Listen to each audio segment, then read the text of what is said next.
ফেসবুকে একটি মেয়ের পাল্লায় পরে নষ্ট হয়ে যাওয়া ছেলেটির গল্প। বিশেষ করে গল্পটি এসএসসি এইচএসসি পরীক্ষার্থীদের জন্য।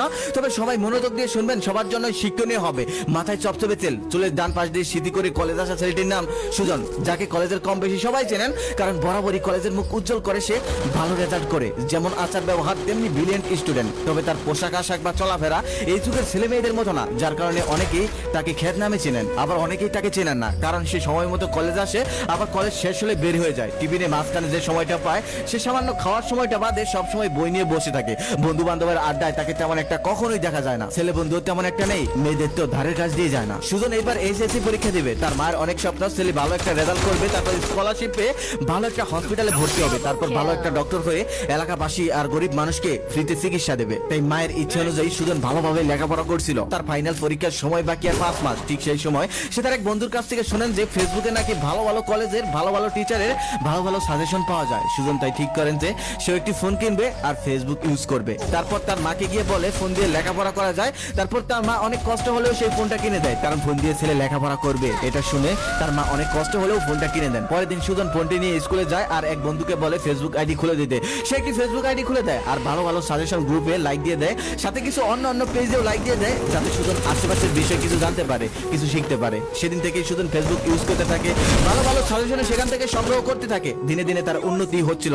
একদিন সুজন মনে মনে ভাবলো আমি নিজেও একটা সাজেশন পোস্ট করব। অনিচ্ছা সত্ত্বেও সে সাজেশনটা পোস্ট করলো। পোস্ট করে বেরিয়ে পড়ে। পরের দিন সকালে যখন ঢুকে দেখেন অনেক লাইক, অনেক কমেন্ট। এটা দেখে সুজন অনেক খুশি হয়। তারপর কলেজে চলে যায়। কলেজ থেকে এসে যখন সে ফেসবুকে ঢোকার পর দেখেন একটা মেয়ে তাকে অনেকগুলো মেসেজ দিয়েছেন। সেখানে কিছু মেসেজ এমন ছিল, ভাইয়া আপনি তো অনেক ট্যালেন্টেড, ভাইয়া আপনি যে সাজেশনগুলো শেয়ার করেছেন সেটা আমার জন্য অনেক উপকার হয়েছে, আমার পরীক্ষায় সেটা 95% কমন পড়েছিল। সুজন এটা শোনার পর অনেক খুশি হয়, বলে আমি জানতাম না আমার পোস্টটা কারোর জন্য এতটা উপকারী হবে। মেয়েটা তখন বলে আপনি তো অনেক ট্যালেন্টেড একজন লোক, আমি কি আপনার বন্ধু হতে পারি? সুজন তখন হ্যাঁ একটি রিয়েক্ট দেয়। মেয়েটি বলে হাসছেন কেন, আমি কি আপনার বন্ধু হওয়ার যোগ্যতা রাখি না? সুজন তখন বলে আরে না, এটা না, আসলে জীবনে কখনোই কোনো মেয়ে আমাকে বলেনি আমার বন্ধু হতে চায়, তাই আমি হাসলাম আর কি। মেয়েটি তখন বলে কি বলেন, আপনি একজন ট্যালেন্টেড ছেলে, আপনার কোনো মেয়ে বন্ধু নেই, এটা কি মানা যায়? তারপর এভাবেই কথা বলতে বলতে রাত 11টা বেজে যায়। সুজন ঘড়িতে তাকিয়ে দেখেন রাত 11টা বেজে গেছে। সেদিন সুজন তাকে বাই বলে সেখান থেকে বের হয়ে যায়। বের হয়ে পড়তে বসে, কিন্তু পড়া তেমন একটা হয় না। ওই মেয়েটাই মাথায় ঘুরপাক খেতে থাকে।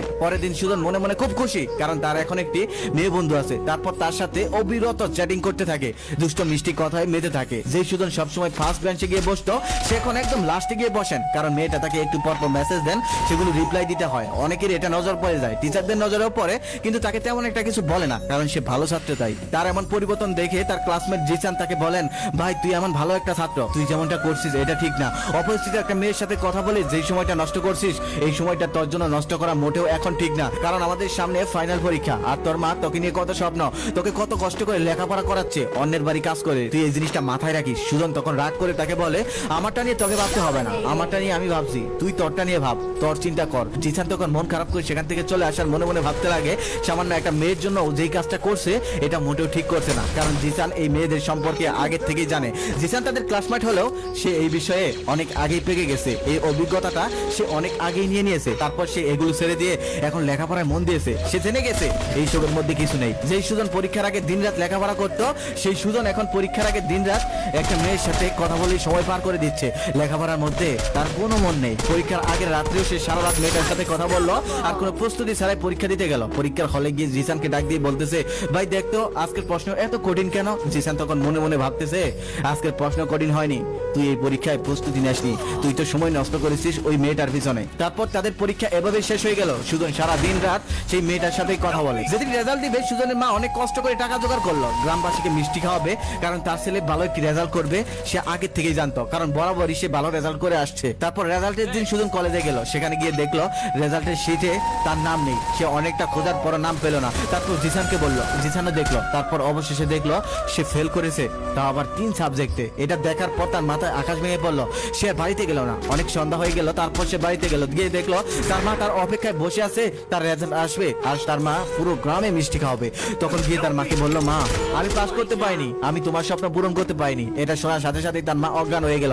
তারপর তাকে পানি টানি দিয়ে সুস্থ করানোর পর তার মা যখন ঘুমিয়ে গেল, তখন সে একটু ফেসবুকে ঢুকলো। ঢুকার সাথে সাথে সে মেয়েটাকে মেসেজ করলো, কেমন আছো, কি করছো? মেয়েটা রিপ্লাই লিখলো আর মেয়েটা রিপ্লাই করলো, এই তো বয়ফ্রেন্ডের সাথে কথা বলছি।